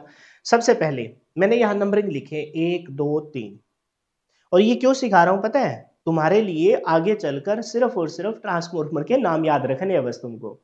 ये सोच लीजिए कि जो 50% के अंदर जो अभिलक्षण है, हाँ थोड़ी बहुत इक्वेशन निकालनी तो देखो मेहनत तो करनी पड़ेगी, इतना पका पकाया तो इस मॉड्यूल में कुछ मिलेगा नहीं, मेहनत तो करनी पड़ेगी, लेकिन ये तुम्हारे लिए निपट गया। ये 1 2 3 क्या है, एक है मतलब आपका नो लोड अभिलक्षण, कोई लोड अभिलक्षण नहीं है, नो लोड अभिलक्षण है ये, जिसमें सतर्कता का केस आता है ना, सैचुरेशन पॉइंट। आप कहोगे सर उसमें तो ऐसे चल रहा था, तो उसको अलग से शो करना है, तो जितनी बना रहे उतनी ही बन रही है, लेकिन वो खर्च तो नहीं हो रही ना, तो मैक्सिमम नो लोड, मैक्सिमम ये नो लोड है। दूसरा कौन सा है, दूसरे पे है जी आपका क्या, दूसरे पे है जी आपका आंतरिक अभिलक्षण, आंतरिक अभिलक्षण, आंतरिक अभिलक्षण में आपकी आर्मेचर प्रतिक्रिया ड्रॉप की वजह से ये यहाँ आके यहाँ आ गया। और तीसरा आपका कौन सा है, बाह्य अभिलक्षण, तीसरे में बाह्य अभिलक्षण, कुछ आपकी वोल्टेज ड्रॉप हुई, कुछ आपके आर्मेचर के प्रतिरोध ने भी खा लिया उसने, इस वजह से ये और डाउन आ गई। तो इसको 1 बाय 1 करके पढ़ते हैं। 3 प्रकार के अभिलक्षण है, मैं यहाँ जो लिखे हैं 1 नंबर पे कौन सा है, नो लोड अभिलक्षण, इसको बोलते थे, मैं नाम अन्य एक बार वो फिर से लिखना चाहूंगा। अच्छा थोड़ा सा मैं इसको इधर खिसका दूं, तुम कहो तो, थोड़ी सी अपनी मेन स्लाइड है वो हो तो जाएगी अटपटी सी, लेकिन तुम्हारे लिए कुछ काम का मैं यहाँ लिख के छोड़ दूंगा, ताकि तुम्हारे एक ही पेज में सारा कुछ अच्छे से रिवाइज हो जाए। हमने 3 प्रकार के देखे, सबसे पहला कौन सा था, खुला परिपथ अभिलक्षण, खुला परिपथ, खुला परिपथ अभिलक्षण,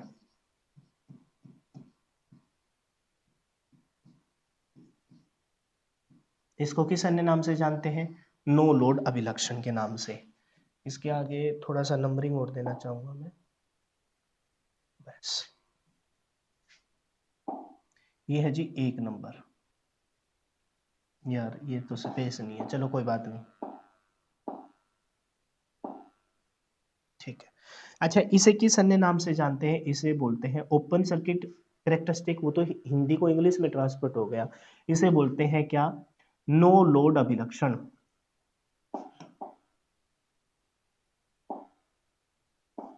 नो लोड, मार्कर का साइज बढ़ गया,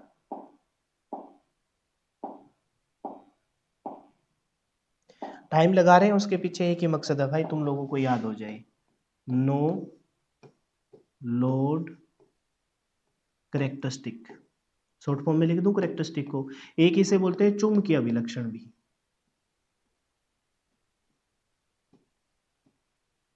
एक नाम और क्या था, चुंबकीय अभिलक्षण। ठीक है, अच्छा दूसरा कौन सा था, आंतरिक अभिलक्षण।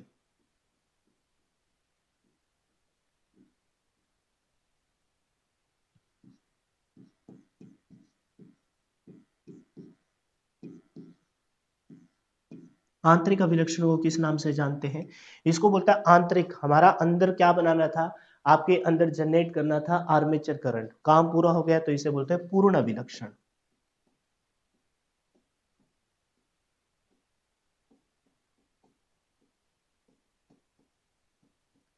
या फिर इसके अंदर कहीं ना कहीं आर्मेचर का कॉन्सेप्ट आया तो इसे ही बोलते हैं आर्मेचर,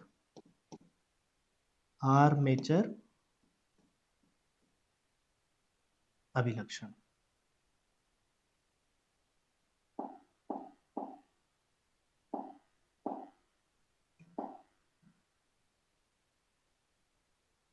ये साफ साफ नजर आने चाहिए, थोड़ा सा इधर से लिखना स्टार्ट करूंगा। इसे बोल रहे थे पूर्ण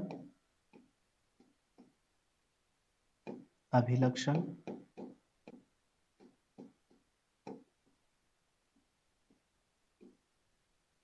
या फिर इसे बोल रहे थे आर्मेचर अभिलक्षण। तीसरा और लास्ट कौन सा था, बाह्य अभिलक्षण।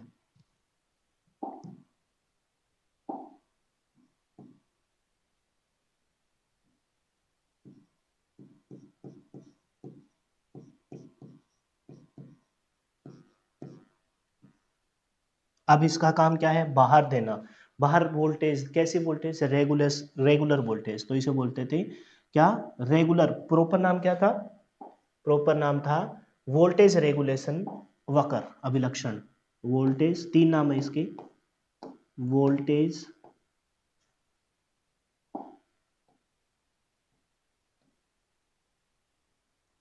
रेगुलेशन का काम करना है। आधा गया आता है क्या रेगुलेशन में, नहीं पूरा ही आता है। वोल्टेज रेगुलेशन अभिलक्षण या वक्र जिसे बोला गया, इसी का काम क्या है, प्रदर्शन करना। तो प्रदर्शन अभिलक्षण, प्रदर्शन को क्या बोलते थे, प्रदर्शन को परफॉर्मेंस, परफॉर्मेंस वाली हम दे रहे हैं प्रदर्शन। और एक नाम क्या था, भार पे शो किया जा रहा है तो भार या फिर प्रदर्शन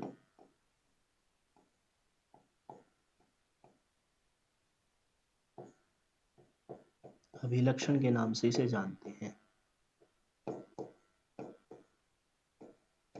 बताओ, इनसे अलावा तुम्हारे कोई क्वेश्चन देखने को नहीं मिलेंगे, यकीन मानिए, मेरा विश्वास कीजिए तुम लोग, इसके अलावा तुमको यहाँ से क्वेश्चन देखने को नहीं मिलेंगे। बन सकता है पता है क्या, किस किस के बीच में होता है, ये बन सकता है, और नहीं बनेगा।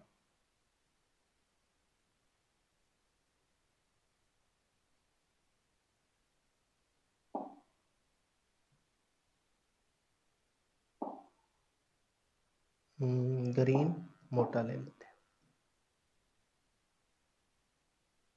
हैं, ग्रीन बड़ा, फ्रेम ग्रीन, ओके बेटा, डॉटेड भी हो सकती थी क्या, ये सही है यार।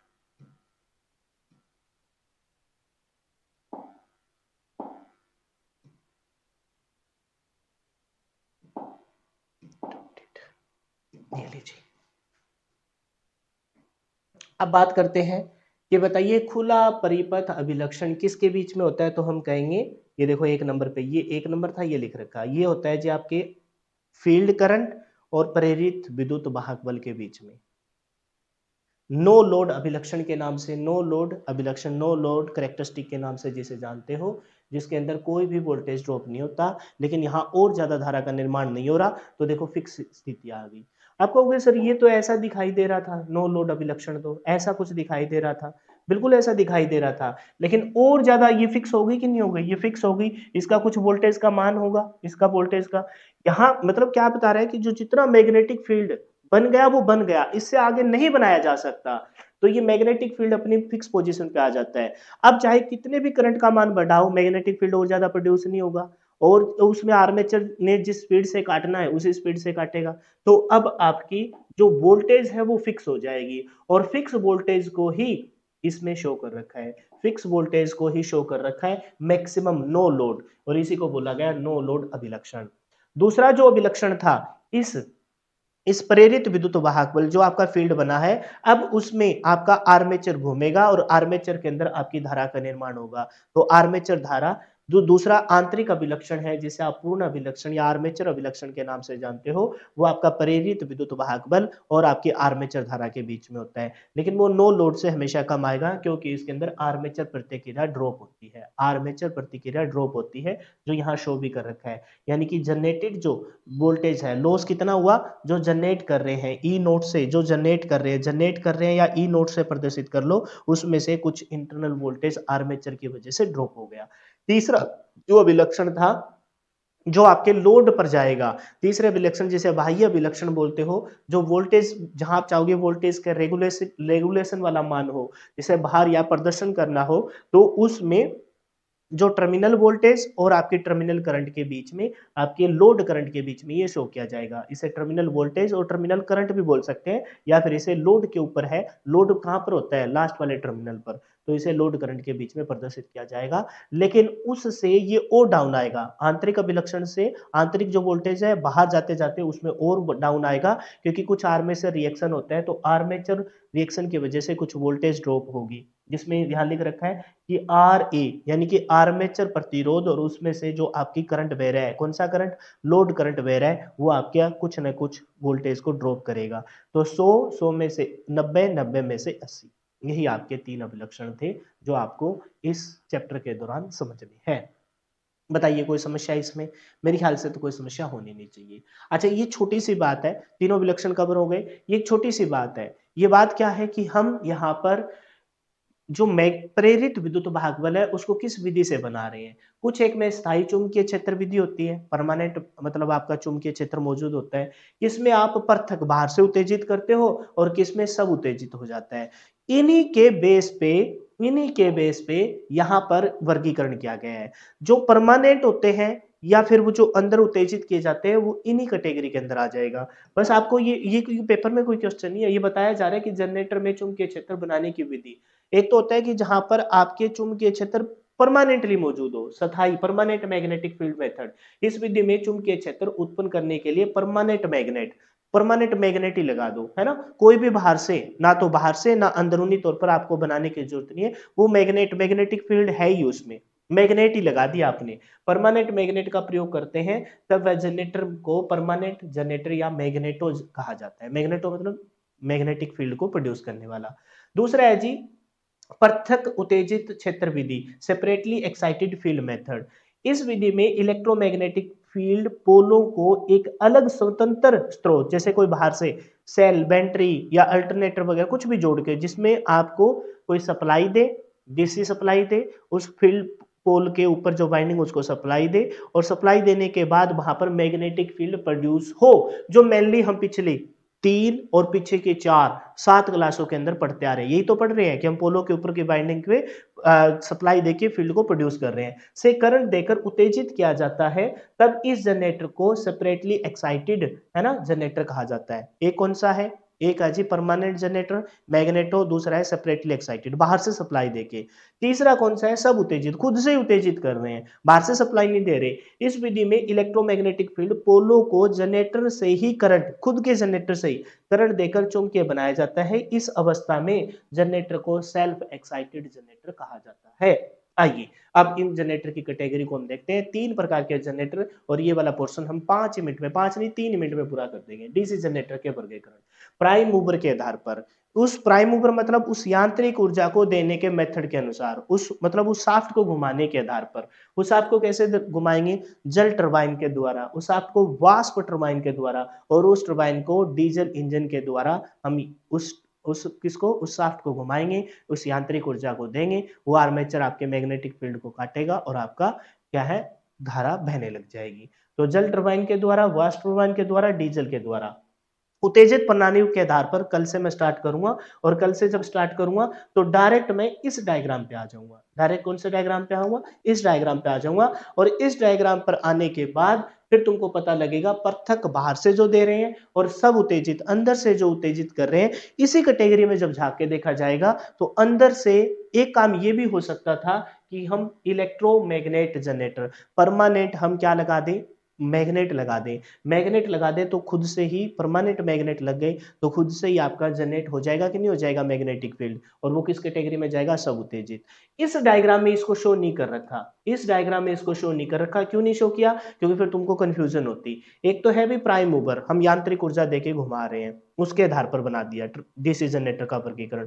इन सब के अंदर ये काम तो होंगे ही होंगे, लेकिन ये कैटेगरी रख दी, यांत्रिक ऊर्जा हम बाहर किसे दे रहे हैं, जल से, जल से दे रहे हैं, वाष्प से दे रहे हैं, और किससे, डीजल इंजन। और इन तीनों को हम कहां पढ़ेंगे, फिफ्थ मॉड्यूल में, उठा के फेंक दिया। अब इन तीनों के अंदर ही ये काम तो होंगे ही कि मैग्नेटिक फील्ड कैसे होगा, पृथक उत्तेजित अलग से दे रहे हैं उत्तेजना, बाहर से दे रहे हैं कोई डीसी स्रोत से, सेल बैटरी से, या सब उत्तेजित, सब उत्तेजित कर रहे हैं। तो इसके अंदर दो होंगे, स्थायी और आपका इलेक्ट्रोमैग्नेट, जो अगली क्लास में मैं बताऊंगा स्टार्टिंग में ही। अब इसके अंदर जब अंदर झांक के देखा जाएगा, स्थायी, स्थायी में तो परमानेंट मैग्नेट, और फिर इलेक्ट्रोमैग्नेट वाले में जिसमें हम जनरेट कर रहे हैं उसमें सीरीज, शंट और कंपाउंड। फिर आगे अंदर कंपाउंड की दो category, long shunt, short shunt, long shunt. फिर इन दोनों की दो कैटेगरी और, शॉर्ट शंट की भी और लॉन्ग शंट की भी दो अदर कैटेगरी है, कम्यूटेटिव लॉन्ग शंट, फिर differential long shunt, commutative short shunt, differential short shunt. ये सारा का सारा उत्तेजन प्रणाली के आधार पर है। ये यहाँ इनके यूज लिख रखे हैं, लेकिन अभी नहीं बताऊंगा, जब ये पूरे कंप्लीट हो जाएंगे इस डायग्राम में तुमको फिर से लेके आऊंगा। चलो, प्राइम मूवर के आधार पर तीन प्रकार के ट्रांसफॉर्मर, डीसी जनरेटर, तीन प्रकार के डीसी जनरेटर कौन कौन से हैं, जल टरबाइन के द्वारा जल घुमाएगा इस किसको, प्राइम मूवर को, यांत्रिक ऊर्जा देगा। वाष्प द्वारा, वाष्प टकराएगी किसको, टरबाइन, उस मतलब उन पखड़ियों को, उन यांत्रिक ऊर्जा को, उस शाफ्ट को घुमाएंगे। और तीसरा डीजल इंजन के द्वारा, डीजल इंजन के द्वारा हम यांत्रिक ऊर्जा जनरेट करेंगे। सबसे पहला कौन सा है, जल टरबाइन चलित जनरेटर। तुम इस डायग्राम से परेशान मत होना, इसका एक एक शब्द ना पोस्ट मास्टर में किया जाएगा, लेकिन अब नहीं, वहां ये भी क्वेश्चन है, सब ये सब क्वेश्चन है, ये यहाँ सब क्वेश्चन है। हालांकि यहाँ पर बहुत सारी चीज मिसिंग है, लेकिन वहां जब डिटेल से बताऊंगा तो पेन स्ट्रोक क्या होता है, यहाँ कितना इसका दबाव रखा जाता है, कैसे ये बनाया जाता है, क्या यहाँ वाल्व वगैरह होती है, हवा निकालने के लिए क्या होता है, सब सिखाया जाएगा। लेकिन यहाँ सिर्फ इतना सा काम है कि भाई वो एक कैटेगरी थी डीसी जनरेटर की जिसमें हम प्राइम मूवर को घुमा रहे हैं, उसको किस विधि से घुमाएंगे, जल के द्वारा। इस प्रकार के जनरेटर में आर्मेचर को घुमाने के लिए जल टरबाइन प्रयोग किया जाता है। टरबाइन पंखों से युक्त एक बड़ा पहिया होता है जिसे ऊंचाई से गिराए गए जल से ये पंखा घूमेगा, है ना, जल प्रताप से घुमाया जाता है। इस प्रकार की व्यवस्था में जल का स्तर ऊंचा उठाने तथा जल के निर्माण आपूर्ति हेतु बड़े बड़े डैम, बांध बनाए जाते हैं। इस प्रकार के विद्युत उत्पादन केंद्रों में जल विद्युत बिजली घर कहते हैं। ये जल के द्वारा विद्युत का निर्माण करना भी इसी के अंदर आता है। ये देख लो, जल गिराया जा रहा है और इसके टरबाइन के आप क्या घुमा रहे हो, पंखुड़ियों पे घुमा रहे हैं। दूसरी है जी वाष्प द्वारा, दूसरा कौन सा है, वाष्प स्ट्रीम, है ना, चलित जनरेटर, वाष्प के द्वारा अपने टरबाइन को घुमाना। इस प्रकार के जनरेटर में आर्मेचर को घुमाने के लिए जल वाष्प टरबाइनों का प्रयोग किया जाता है। जल वाष्प बनाने के लिए कोयला, पानी को उबालेंगे किससे, कोई मटेरियल तो चाहिए, कोयला, गन्ने की खोई आदि ईंधन का प्रयोग किया जाता है। ये भी बहुत खास क्वेश्चन है, आगे पढ़े जाएंगे। इस प्रकार के विद्युत उत्पादन केंद्रों में क्या नाम से जानता है, उष्मीय विद्युत बिजली घर के नाम से, वो है जल बिजली घर, ये है उष्मीय बिजली घर, उष्मा के निर्माण, यानी कि पानी को उबाल के वाष्प बनाया जाएगा फिर आपके टरबाइन को घुमाया जाएगा सॉरी भाई। तो इस डायग्राम से तुम परेशान मत होना कि भाई सर ये डायग्राम में पता नहीं क्या क्या लिख रखा है, तो ये सब आपको, भाई बहुत ज्यादा तबीयत खराब हो गया, तो कुछ व्रत भी चल रहे हैं, है ना, माता की चौकी बना रखी है, वही सोना होता है, वहां ठंड लग जाती है, ठीक है, इस वजह से थोड़ा सा चल रहा है। और अब की बार बड़ी श्रद्धा से व्रत रखे, है ना, अब की बार सिर्फ और सिर्फ फ्रूट पे व्रत है। शाम को कुछ लोग जैसे एक टाइम खाना खाते हैं, कुछ लोग जैसे सामक और आलू वगैरह खाते हैं उबाल के।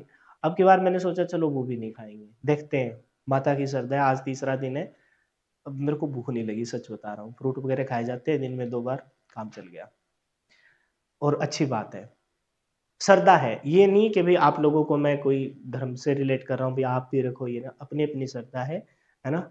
भूखे से भगवान मिल जाएँगे ये पॉसिबिलिटी नहीं है, लेकिन मेरी श्रद्धा थी, मैंने रखे हैं, बहुत अच्छी बात है। आपकी ऐसी श्रद्धा है तो आप रखो, लेकिन आस्था में अगर आपका पूर्णतः विश्वास है तो डेफ़िनेटली भगवान आपको कुछ न कुछ ज़रूर देंगे, आपकी मेहनत के पीछे देंगे, ऐसे तो कुछ दिया नहीं जाएगा।